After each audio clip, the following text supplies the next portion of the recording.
বিসমিল্লাহির রহমানির রহিম। হে জগতবাসী, আজ আমি শামীম আলী চিশতি আপনাদের সামনে একটি নতুন আলাপ নিয়ে আসলাম।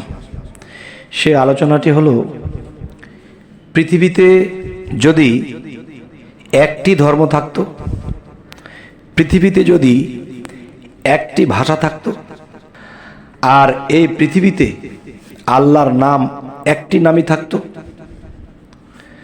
তাহলে এই পৃথিবীতে কোনো বিশৃঙ্খলা থাকতো না। একজন বলতেছে ভগবান বড়, আরেকজন বলতেছে গড বড়, আরেকজন বলতেছে আল্লাহ বড়। এখন কথা হলো, এই তিনজনে মিলেই যে একজন, কে করবে এই চৈতন্যের ভজন? তবে যারা জ্ঞানের সুজন, এরা অবশ্যই এই কথাগুলো বুঝবে। তবে আজকের আলোচনাটি হবে, ধর্ম যে জিনিসটা, এই ধর্মটা কিন্তু আল্লাহ দেয়নি, এবং এই ধর্মের মধ্যে আল্লাহর কোনো গুণ নেই, আর আল্লাহর গুণে এই ধর্ম হয়নি। তাহলে কার গুণে হয়েছে? তবে এই কথাগুলি অবশ্যই লক্ষ্য করবেন, এবং এই কথাগুলো কি ভালো লাগলো না খারাপ লাগলো অবশ্যই আমাকে কমেন্টে জানাবেন। তবে আরও একটি বিষয় হলো যে আল্লাহর গুণে এই ধর্ম হয়নি।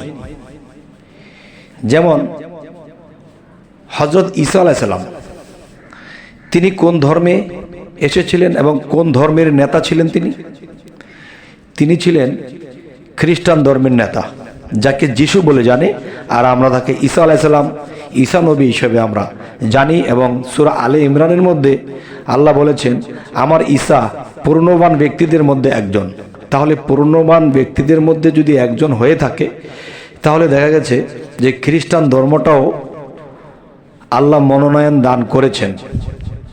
যেমন এই খ্রিস্টান ধর্ম কিন্তু আল্লাহ থেকে হয়নি, এই ধর্মটা নবীর গুণে হয়েছে। তাহলে হযরত ঈসা আলাইহিস সালামের কোন গুণ ছিল? তার একটি নাম হলো ঈসা রুহুল্লাহ। তাহলে সেই ধর্মের মধ্যে রুহের গুণ আছে, যদি কেউ বুঝতে পারে। এ হলো এক বিষয়। তাহলে মুসা আলাইহিস সালামের ধর্ম আর মুহাম্মদ সাল্লাল্লাহু আলাইহি সাল্লামের ধর্ম কিন্তু এক নয়। যেমন মুসা আলাইহিস সালামের ধর্মের নাম কি? ইহুদি ধর্ম। এবং সেই ধর্মের মধ্যে যখন মুসা আলাইহিস সালাম ছিলেন, তখন মুসার গুণে এই ইহুদি ধর্ম, ঈসা আলাইহিস সালামের গুণে এই খ্রিস্টান ধর্ম, এবং নাসারা ধর্ম কোন নবীর? সেটি হলো দাউদ আলাইহিস সালাম। দাউদ আলাইহিস সালামের হলো নাসারা ধর্ম। তাহলে হযরত ইব্রাহিম খলিলুল্লাহ, যিনি, তার ধর্ম কি? মুসলমান ধর্ম, যে মুসলমান জাতির পিতা হলেন। এবার আসি হযরত মুহাম্মদ সাল্লাল্লাহু আলাইহি সাল্লামের ধর্ম, ইসলাম ধর্ম। ইসলাম অর্থ কি? শান্তি।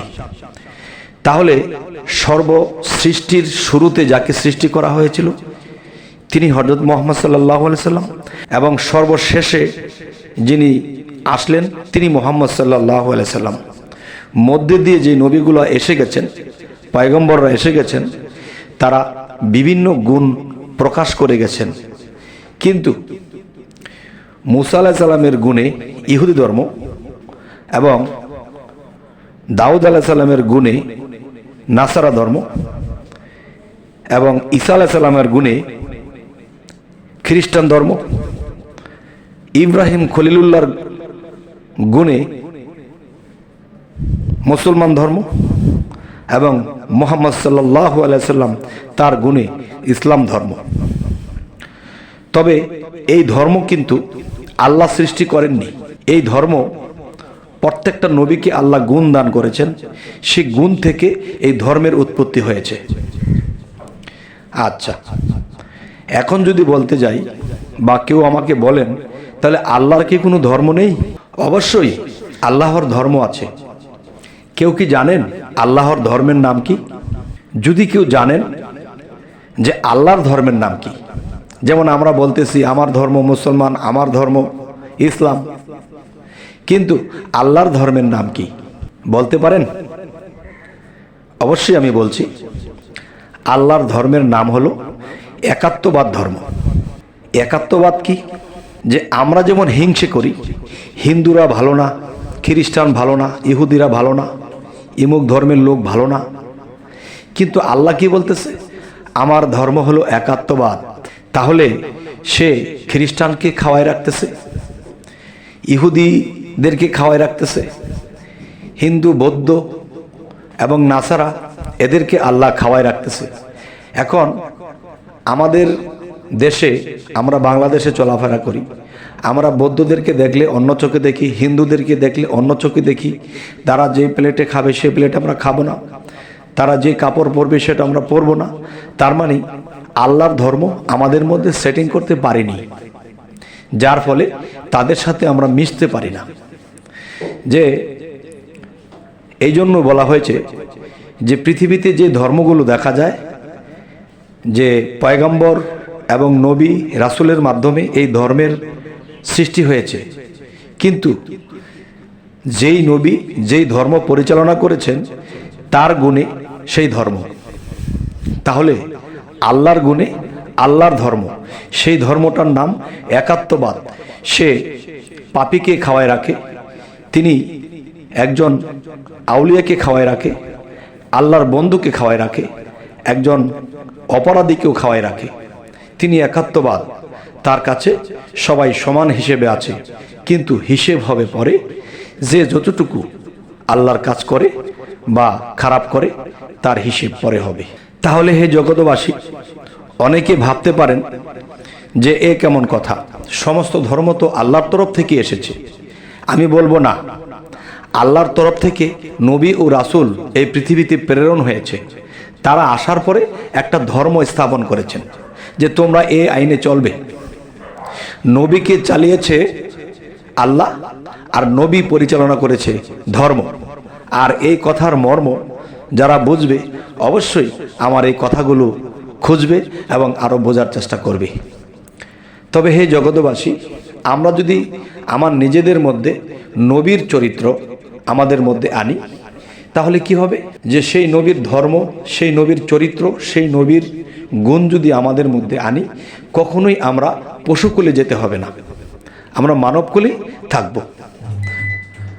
আর যারা আল্লাহর গুণে গুণান্বিত, যারা আল্লাহর গুণ কামাই করেছে এবং একাত্মবাদ ধর্ম, আল্লাহর ধর্ম পালন করেছে, তারা এই পৃথিবীতে থেকেও স্বাধীন এবং তারা মৃত্যুর পরেও স্বাধীন, তারা কারো পরাধীন থাকবে না। তাহলে একাত্মবাদ মানে কি? আল্লাহ থেকে যখন আমরা এই পৃথিবীতে এসেছি, আবার যখন আল্লাহতেই আমরা মিশে যাব, সেই দিনই আমরা পূর্ণবান হব। যেমন একটি কথা, হযরত ঈসা আলাইহিস সালাম এই পৃথিবীতে কিন্তু তার রওজা নেই বা তার দেহটা এই পৃথিবীতে রাখা হয় নাই। কেন? যে তিনিও ছিলেন একাত্মবাদের জ্ঞানে জ্ঞানান্বিত। তার মৃত্যুর আগে আল্লাহ কি বলেছে? যে আপনার ইচ্ছায় যা কিছু হয় হোক, আমার ইচ্ছায় কিছু হবে না। যার ফলে আল্লাহ কি করেছে? তাকে দেহটাকে ক্রোশে দেখাইছে, কিন্তু তার মূলত আত্মা এবং দেহ সেই ৪টা আসমানে উঠিয়ে নিয়েছে। তবে হে জগতবাসী, আজকের এই আলোচনা আপনাদেরকে কি বোঝাতে চাইলাম এবং আপনারা কি বুঝলেন? যে যদি মনে করেন যে হ্যাঁ আমার এই কথাগুলো ঠিক আছে, তো ইনশাল্লাহ ভালো। আর যদি বলেন যে না, আপনার এই কথাগুলো আমাদের এখান দিয়ে ভালো লাগেনি, ওই জায়গাটি থেকে ভালো লাগেনি, অবশ্যই আমাকে কমেন্টে জানাবেন। কারণ আমি যে পৃথিবীর সমস্ত শিক্ষায় শিক্ষিত হয়ে গেছি তা নয়, আমারও তো শিক্ষার আছে। তবে এই কথা থেকে যদি কেউ একটা জ্ঞান পাইল বা একটা সুপথ পাইল বা আল্লাহর বিষয়ে একটা জানলো, এতে আমার জীবন ধন্য হবে। তবে আমাদের এই চ্যানেলের আলোচনা যদি আপনাদের ভালো লাগে, তো অবশ্যই সাবস্ক্রাইব করে রাখুন, পরবর্তীতে ভিডিওগুলো যেন আপনাদের সামনে হাজির হয়। তবে সকলে ভালো থাকবেন। আল্লাহ হাফিজ।